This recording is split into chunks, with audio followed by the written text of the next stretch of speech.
The word tribe is a political statement. It was actually deliberately introduced to give a connotation of primitive people, backward people, uncivilized people, disorganized people, people unable to govern themselves, to more or less justify colonization. When it becomes suggested to you long enough, you begin to interpret yourself the same way the power that wanted to colonize you wanted you to think, so that you could accept his process of colonization.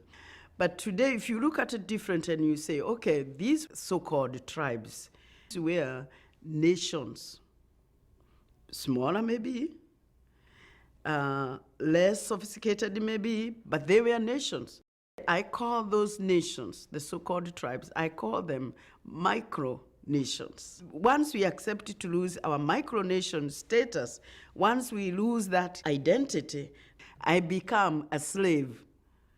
And a slave has no confidence, he has no self-respect, because a slave is a person who has been denied the opportunity to be himself. A slave is a person who has been robbed. We need to accept ourselves as a micronation. We need to accept our identity of that micronation. We need to give ourselves self-confidence through that micronation, because that is what gives me identity.